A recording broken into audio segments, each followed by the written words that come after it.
normas constitucionais em certas circunstâncias. Nós vamos ver que esse tipo de limitação foi adotada no Brasil para a questão das emendas constitucionais. Quando o Brasil se situa em uma situação de crise, de instabilidade, de ruptura, esse momento não é o adequado para se fazer emendas. Talvez seja o adequado para se fazer nova Constituição, mas não emendas, porque as emendas exigem uma espécie de serenidade, uma espécie de situação de normalidade. Então, são limites circunstanciais, aqueles períodos de crise ou de instabilidade que proíbem a alteração do texto constitucional. Nós vamos analisá-los lá na parte das emendas constitucionais. Então, primeiro limite, formal, processual ou procedimental. Segundo limite, circunstancial. A Constituição de 46, inclusive, chamava os limites circunstanciais de situação de comoção interna ou comoção intestina, para se referir à interna. Situações de calamidade ou crise interna. Terceiro tipo de limite é o limite temporal. Limites temporais, eles devem ser sempre limites provisórios. Temporalidade quer dizer uma ideia de início e fim para aquela limitação. Eles estão associados normalmente aos primeiros anos de vida da Constituição e procuram evitar alterações muito imediatas, muito rápidas. Qual a lógica que está por trás da limitação temporal? Que depois a gente vai analisar se foi ou não acolhida pelo texto constitucional brasileiro. A lógica é o seguinte: logo que se faz a Constituição acabou de ser produzida, já pode sair alterando a Constituição? Ou será que nós temos que esperar um momento? Ou será que nós temos que aguardar um pequeno período, ainda que seja, para depois mexer no texto constitucional? A Constituição brasileira, ela não adotou para todo o processo de reforma, para um tipo de reforma ela adotou, a limitação temporal. A Constituição brasileira, ela não proibiu que no dia 5 de outubro de 88, alguém já quisesse propor uma alteração dela. Ela não proibiu. Então, a gente pode dizer que para o processo amplo de reforma, não houve limitação temporal no Brasil. Poderia haver. A Constituição de 1824, a nossa primeira Constituição, ela previu limitação temporal. Ela disse, olha, não me recordo se 3 ou 4, acho que 3, nos 3 primeiros anos de vigência dessa Constituição, exemplificativamente ainda que seja, não se poderá fazer alteração no seu texto. Então, a ideia era evitar alterações precipitadas, imediatistas, que acabassem fazendo besteira. A Constituição ainda não teve uma vivência prática para já ser alterada, para já ser modificada.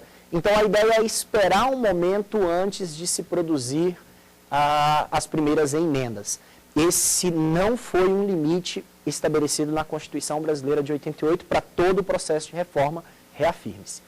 O último tipo de limite, e é o mais importante deles, é o limite material.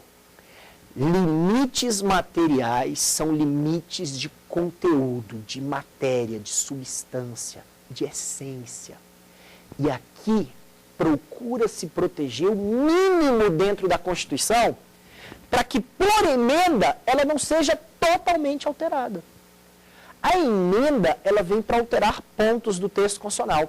Só que é possível o originário estabelecer pontos de imutabilidade ou imodificabilidade. É claro que quando nós aprofundarmos o estudo sobre os limites materiais, a gente vai deixar bem claro, e essa introdução já serve para evitar qualquer confusão, a gente deixa bem claro que as limitações materiais não consistem a uma imodificabilidade absoluta daquela matéria. Não é uma espécie de artigo imodificável da Constituição. Não, o que se faz em geral é proteger temas de grande relevância que trazem aquilo que a gente já denominou antes de identidade constitucional contra as reformas que o seu texto vem a sofrer. Em outras palavras, você pode, com o poder derivado, fazer pequenas alterações, mas você não pode tirar o âmago, a essência do que aquele texto representa naquela sociedade, naquele momento político. proteger certos conteúdos contra a supressão, contra a abolição, contra a sua retirada em sua essencialidade, seu núcleo essencial, como diz o próprio Supremo Tribunal Federal, é algo que normalmente é feito pelo poder constituinte originário. Isso nos lembra uma tese bem interessante de um autor alemão chamado Carl Schmitt, que escreveu em 1928 o livro A Teoria da Constituição, e Carl Schmitt diz o seguinte: é normal que dentro da Constituição a gente diferencie dois tipos de normas. As normas constitucionais propriamente ditas, que consistem em essência o que é aquela Constituição, e outras normas constitucionais. Carl Schmitt chamava essas outras de normas constitucionais apenas formais. As formais, elas podem ser alteradas. Elas não vão atingir a essência da Constituição. Mas existem matérias que não podem ser abolidas, que não podem ser excluídas, sob pena da Constituição, ainda que aos poucos, se transformar em outra. E o objetivo da reforma não é transformar a Constituição em outra, é dar continuidade. É fazer com que ela tenha uma sobrevida diante de pequenas alterações. Nós conhecemos o tema das limitações materiais por uma espécie de apelido que a doutrina pegou, a jurisprudência adota massivamente e que todo mundo ouve falar, que são as cláusulas pétreas. Nós vamos falar aqui, por outro lado, que as cláusulas pétreas, e isso é pouco abordado, podem ser expressas ou implícitas. Considera-se expresso quando está posto no texto um rol de limitações materiais. A Constituição Brasileira de 88 fez isso. Considera-se implícita uma limitação material que não está escrita, mas que é uma consequência lógica e racional da manutenção daquela Constituição. Recapitulando, limitações materiais, então, são conteúdos inabolíveis.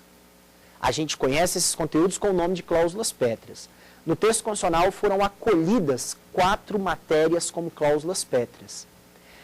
A Constituição disse, no artigo 60, parágrafo 4º, que não será admitida a emenda que seja tendente a abolir forma federativa, o voto direto, secreto, universal e periódico, a separação dos poderes e os direitos e garantias individuais.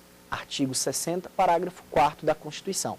Ali estão posicionadas as cláusulas pétreas expressas, que limitam a atividade derivada, a emenda ou até mesmo a produção das constituições estaduais. Uma Constituição estadual pode querer, por exemplo, se desvincular da federação, querer romper com a federação, sair do Estado federado? Não pode. Não pode, porque a federação é cláusula pétrea.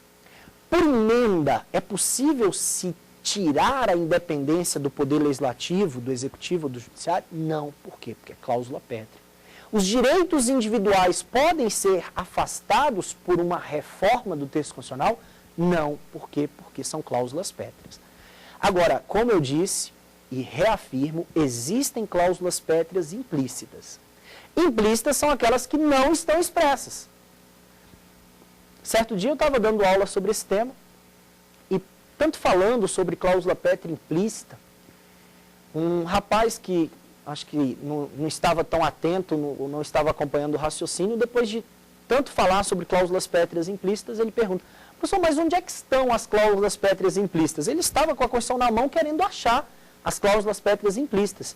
E eu disse: meu amigo, implícitas são aquelas que não estão expressas no texto. Então elas terão que ser encontradas por a interpretação lógica e racional do seu texto. Professor, explica um pouquinho melhor. Olha só. Existem questões que não estão expressamente protegidas, mas que não podem ser abolidas ou retiradas por uma reforma. Exemplo, o titular do poder derivado é um exemplo bastante fácil da gente compreender. Vamos raciocinar da seguinte forma: o originário sabe que a sua obra vai precisar de reparos, de manutenção. Ele cria então o poder derivado reformador. Atribui ao Congresso Nacional o poder de fazer emendas, poder reformador.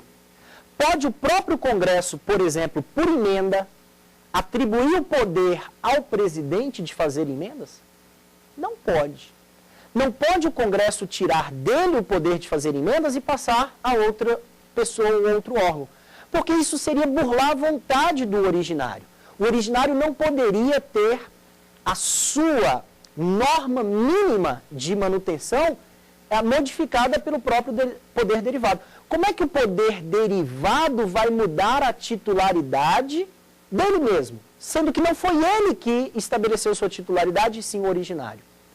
Então, há temas, existem matérias que ficam impossíveis de serem alteradas ou modificadas pelo poder derivado, ainda que não estejam escritas. Essas matérias serão tratadas em um próximo momento. Encerrando essa questão sobre o poder derivado, nós temos aqui uma pergunta do nosso colega de Assis. Vamos lá, colega? Quais os limites que estão sujeitos ao poder derivado? Olha, ele pergunta, e serve bastante para a gente relembrar, quais são os limites a que está sujeito o poder derivado. O poder derivado, óbvio, tem limites. E quais são esses limites? Vamos relembrar? O poder derivado, ele não pode romper com os limites formais. Formais, processuais ou procedimentais. Processo de fazer as suas normas. Segundo, ele não pode romper com os limites circunstanciais, períodos de crise. Terceiro, ele não pode fazer emendas durante algum tipo de limitação temporal, que não foi estipulada na Constituição de 88, para a reforma num sentido amplo. E terceiro, ele não pode romper com os limites materiais, que são conteúdos inabolíveis. Esses são os limites a que está sujeito o poder derivado. Vamos fazer então um resumo da nossa aula de hoje? Veja só, hoje nós falamos sobre o poder originário e sobre o derivado, dando ênfase ao derivado. Mas a gente abordou, quanto ao originário, alguns temas importantes. A natureza jurídica, que é um poder de fato, e falamos sobre as ilimitações. Ilimitações quanto à segurança jurídica, quanto a normas supraconstitucionais, que não existem no Brasil, quanto a tratados internacionais ou normas internacionais. Abordamos o tema do poder derivado. O poder derivado é aquele que vem fazer a manutenção ou a continuidade da ordem constitucional já instaurada. Vimos que o poder derivado pode ser derivado reformador, para fazer alterações formais, por meio de emenda ou revisão, que são os temas que serão abordados ainda durante o nosso curso, e vimos que o derivado pode ser decorrente. Decorrente quando ele vem estabelecer as normas dentro de um Estado federado para os Estados-membros. Cada Estado-membro pode fazer sua própria Constituição aqui no Brasil. E também suas emendas constitucionais no âmbito estadual.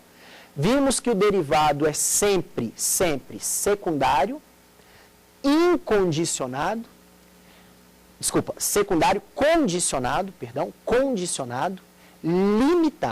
limitado, ok? Porque ele tem que atuar dentro de certos limites estabelecidos.